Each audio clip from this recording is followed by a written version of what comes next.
ನೀವು ಯಾರ ಬಗ್ಗೆ ಥಿಂಕ್ ಮಾಡ್ತಾ ಇದ್ದೀರಾ, ಆ ಒಂದು ಪರ್ಸನ್ ನಿಮ್ಮ ಬಗ್ಗೆ ಏನು ಥಿಂಕ್ ಮಾಡ್ತಿದ್ದಾರೆ ಅಂತ ನೋಡೋಣ. ಲಾಂಗ್ ಡಿಸ್ಟೆನ್ಸ್ ರಿಲೇಷನ್ಶಿಪ್ ಇರಬಹುದು. ಈ ಒಂದು ಪರ್ಸನ್ ಇಲ್ಲಿ ಏನಾದರೂ ಆ್ಯಕ್ಷನ್ ತೊಗೋಬೇಕು ಅಂತ ಥಿಂಕ್ ಮಾಡ್ತಿದ್ದಾರೆ, ಬಟ್ ಅವ್ರಿಗೇನು ಆ್ಯಕ್ಷನ್ ತೊಗೊಳಕ್ಕಾಗ್ತಾ ಇಲ್ಲ because of is or she is very confused ಅಂತ ಹೇಳ್ತೀನಿ.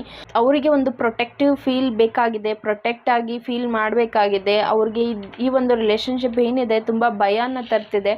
ಹಾಗಾಗಿ ಈ ಒಂದು ಪರ್ಸನ್ ನಿಮ್ಮ ಕಡೆ ಏನು ಆ್ಯಕ್ಷನ್ ತೊಗೊಳ್ಳದೇ ಇರಬಹುದು ರೈಟ್ ನಾವು. ಮೇ ಬಿ ಆ ಒಂದು ಪರ್ಸನ್ ನಿಮ್ಮ ಹತ್ರ ಏನು ಹೇಳ್ಕೊಳ್ದೇ ಇರಬಹುದು, ಬಟ್ ಸ್ಟಿಲ್ ಆ ಒಂದು ಪರ್ಸನ್ ನಿಮ್ಮನ್ನು ತುಂಬ ಕೇರ್ ಮಾಡ್ತಾರೆ, ತುಂಬ ಪ್ರೀತಿ ಮಾಡ್ತಾರೆ.